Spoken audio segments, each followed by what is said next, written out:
Tonight, we're investigating millions in federal spending you may not believe. We'll show you what happens when the government spends a fortune on dirt.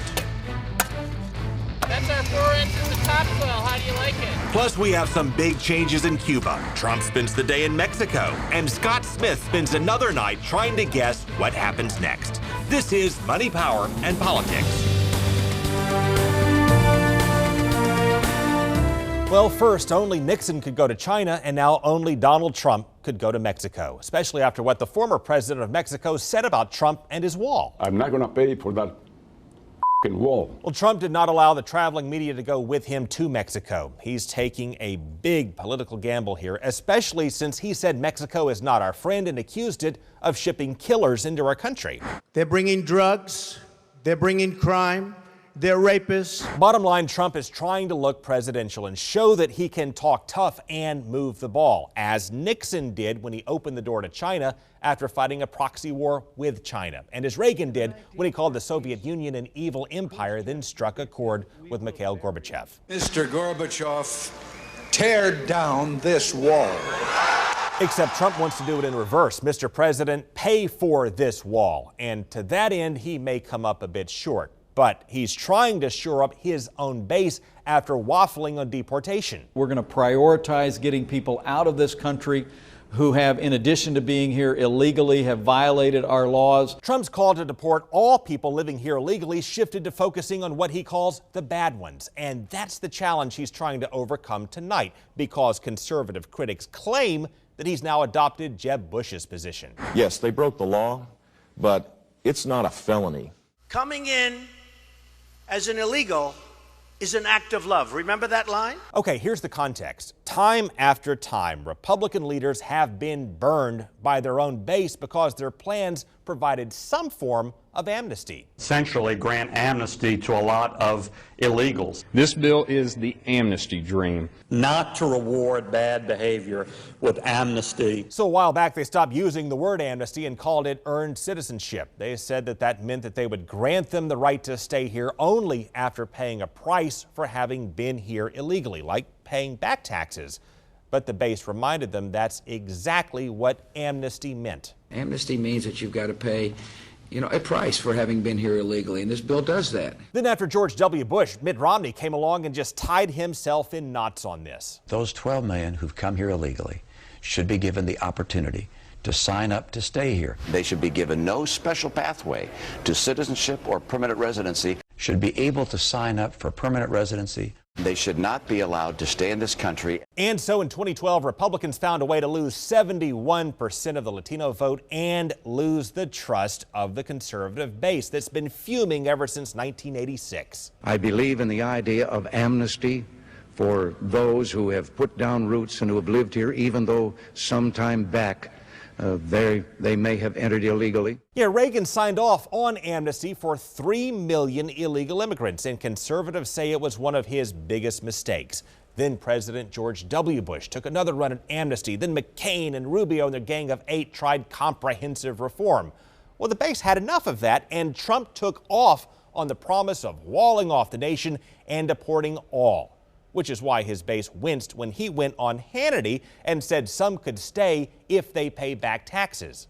Well, in just a few minutes, we'll drill into Trump's speech and show you what he's changed and what he hasn't. We'll also have some big changes to talk about with Cuba, and FBI notes could reveal much more about Hillary Clinton's email troubles. But first, it's Wednesday night and time to have some fun here. Scott Smith, once again, is in the house for a new round of Call It. In sports, Scott Smith makes us call the plays. But in politics, we put him to the test. Time now for Call It with Scott Smith. And there he is, Scott Smith, another round of Call It. Boy, you're looking pretty good. Scott, you look at the scoreboard, those stats. You're the one loss. You're hanging in this thing. You're in the playoff run. I felt like I left some on the field last time. Well, this so is your using chance. an old cliche. You look at that batting average, though. Those are Ted Williams numbers. There we You're go. a beast. See, I like how you look on the positive side of There things. you go. Okay, well, let's get things started right here. We've got a clip from Representative Alan Williams. Let's take a look. Jay-Z even said, I think Jay-Z said it best, and I'm going to quote for you. Jay-Z said it best, and I'm going to quote for you. What did he say? I know my rights, and you're going to need a warrant for that. Aren't you sharp as a tack? You a lawyer or something, referring to the evidence code. Or, I got 99 problems, but the rich ain't one, referring to income inequality. Or, y'all want to floss with us because he's talking about Dental Awareness Month. Or, I'm laid back with my mind on my money and my money on my mind, referring to campaign finance reform. Please tell me he did not confuse Snoop Dogg with Jay-Z. Right. Well, you know, I don't know many Jay-Z songs, but I know that B is one of them. So let's go B, 99 problems. All right, let's see what he said. I know my rights, so you're going to need a warrant for that. And they even went further to say, aren't you sharp as a tack? You a lawyer or something? Yep, there we go. No, we're 0 for 1 today. But here's the good news. We have the Speaker of the House, Dean Cannon, who responds to that. What does Dean Cannon, the former House Speaker, say in response to this? I'm going to show you the choices here. There you go. Was it A, allow me to retort with Johnny Cash's ballad of Ira Hayes, then breaks out into a song with Cher Abashan. He invokes Cher Abashan and sings Bob Dylan, Take the Rag Away from Your Face. He says it's an unspoken rule of Cher Abashan that if you're going to invoke Jay-Z, you must get the lyrics correct. Or it says Cher Abashan dictates you're out of order, young man, then strikes the gavel and says, don't stop, hammer time. Oh, man.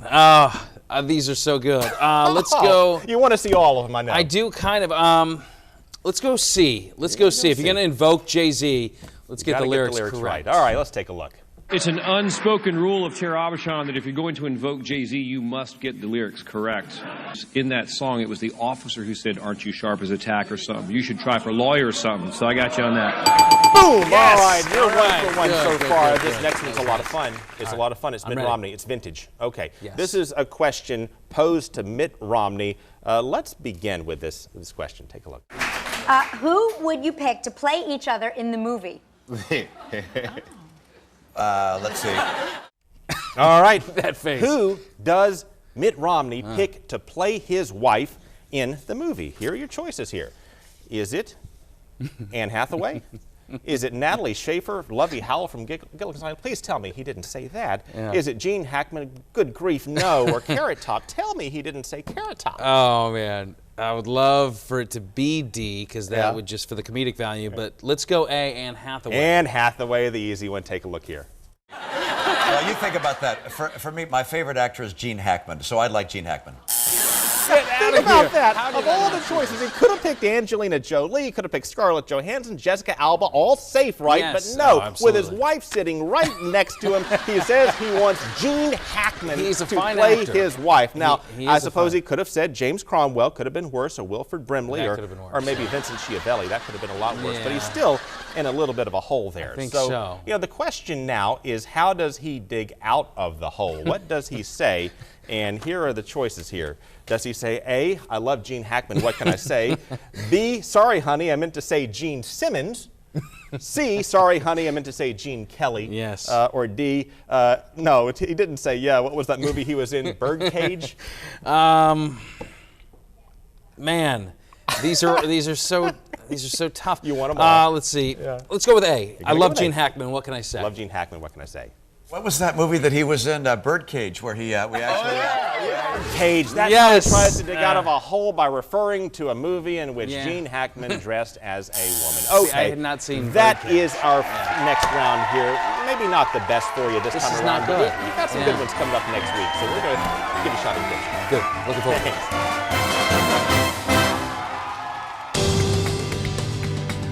Coming up, demolition crews agree to a set price, then ask for more of our money and get it.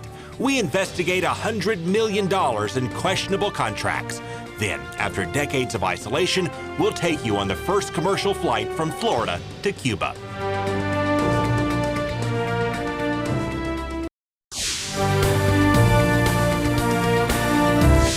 Well, millions of our tax dollars are flowing into Detroit to demolish abandoned homes. And the cost of this have soared because the contractors are getting much more than what they originally agreed to.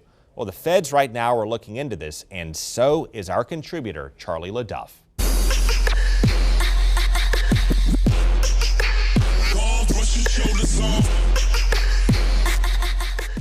You know how we've been telling you about Duggan, his demolitions, and his dirt drama? Trucking costs went up because we're demanding prompt, service of clean fill. The worst issue was the fill, and it was the trucking expense to bring dirt in from 30 or 40 miles away. So what the mayor seems to be saying is the cost of demolitions went up because of good, clean dirt.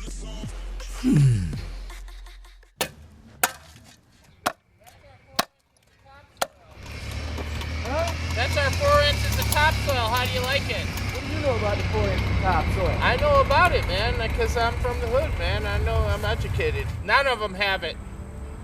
Not a single house. That's not even topsoil, huh? No, it's not. It's rocks and clay.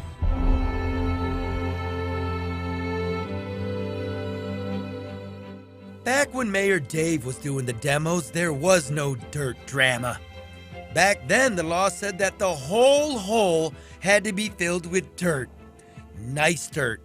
No crappy bits of concrete or brick dirt. But then Detroit went broke, and we got an emergency manager and a new mayor. And then the dirt law got changed. Now you could throw crappy bits of brick and concrete in the holes. Just make sure the top 3 feet was clean fill. That was supposed to save us a lot of money. But somehow it didn't. And Mike blames the dirt. But how, Mike, when you're using less dirt? Gotta bring in good, clean soil from far away. Whoa. Questionable contracts, skyrocketing prices, your tax dollars. And now Mike's got his own full-blown federal investigation. It's unclear if the city under Duggan ever even followed the 3 feet of clean fill law. And here's where it gets weirder. Mike's top lawyer, Melvin Hollowell, is asking the city council to change the law to a new 6 inches of dirt law. And he wants to make the law retroactive. That's right. Melvin wants to go back in time and change the law to, quote, avoid any unintended consequences. I bet there's 1,000 guys in the county jail dreaming of a retroactive law to avoid any unintended consequences. We reached out to His Honor and his demolition experts. They wouldn't speak to us, but watch. It's pretty funny. How many holes have not been properly filled? You all went on the record, on camera, told the people of Detroit the cost balloon because you put dirt in there. And I'll answer in writing. You didn't put dirt in there. I wrote my questions down. And I'll answer in writing. Yeah, let me give them to you on the record. Why don't the holes have 3 feet of dirt as required by law? What is the estimated cost going to be? Did the city break its own laws? Pool boy, Mr. Farkas, what's up with the dirt? Put it in writing. Try and deliver it. What's up with the dirt? What is it that you want? Melvin Hollowell. Well, you can't get Melvin Hollowell because he is not here. Where is he? I keep sending him messages and calls. He's a public servant. He's not running for office. Yes, sir. He's hiding? I asked for the information from your office. I'm sure you've seen it, so would you have it, sir? You've got to put your questions in writing. They are. Here's the answer. It says, come get it 2 days ago. I don't have it, so it's been put in writing. So the answer is, where is it? You have to put your questions in writing, and we'll respond in writing. Where is it? That's it right there. That's the writing. Where's the information? If you said, hey, look, I'm just going to turn that homework in a couple days later. Don't worry about it. What did your teacher say? She's going to be, where's your homework? What? She's going to say, where's your homework? Where's your homework? Where's the homework? Detroiters deserve the absolute best demo contractors out there. You remember this guy, the city expert who showed up at a demo site last fall? A site that he picked? Why'd they send you? I'm the subject matter expert on the stuff in the city. Yeah, but I wanted to talk to Jim Wright. They sent me to Pool Boy, and I want to talk to the man. He won't talk to me now either. But look at the lot he was showing off back then as a model of their demolition awesomeness. Oh, come on! And here's the mayor's 10,000th demo. He was crowing about it 6 weeks ago. Nobody in America has begun to try to address blight at the rate that we have. And look at it today. A real moonscape. Where's all the fluffy grass you promised us? And guess what this cost?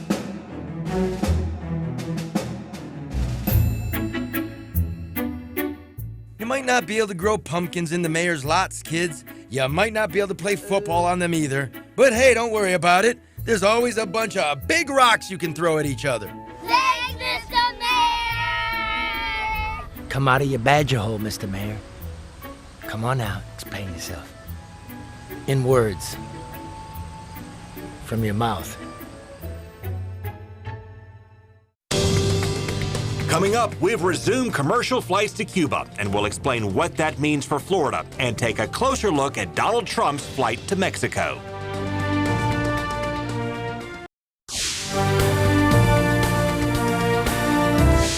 Back in March, we spent a week in Havana for a turning point in history. We showed you how our relationship with Cuba is changing and how it will drive more change here in Florida. And with that, tonight we have yet another big step. For the first time in 5 decades, a passenger flight took off from America to Cuba. And Phil Keating shows us what that means. History in the making as those wheels hit the runway. JetBlue Flight 387 touching down in the Cuban city of Santa Clara around 11 a.m. local time Wednesday, making it the first commercial flight between the United States and Cuba in more than 50 years. Good morning, JetBlue customers traveling on Flight 387 with service to Santa Clara, Cuba. The plane departing from the Fort Lauderdale Hollywood International Airport in Florida with Transportation Secretary Anthony Foxx on board. Officials sending the 150-seat Airbus off with a ribbon-cutting ceremony. Cuba was always this mysterious island that was so close to us, yet could have been Mars because we couldn't go and we couldn't visit and see the beauty of that island. The U.S. and Cuba announcing back in December 2014 they would begin restoring ties after decades of Cold War tensions. This flight just that latest step in that process. And it traveled between the two countries a little over a year after the American flag was raised over the U.S. Embassy in Havana. We really hope that in the near future, all remaining obstacles that limit further exchange between our two countries will be removed. Well, this year we explored parts of Cuba that most Americans do not see. So please go to YouTube, search for Craig Patrick's Money, Power, and Politics, and click subscribe. Then watch our 30-minute special on assignment in Cuba. Coming up, a closer look at Trump's gamble in Mexico and how it could shake up the race.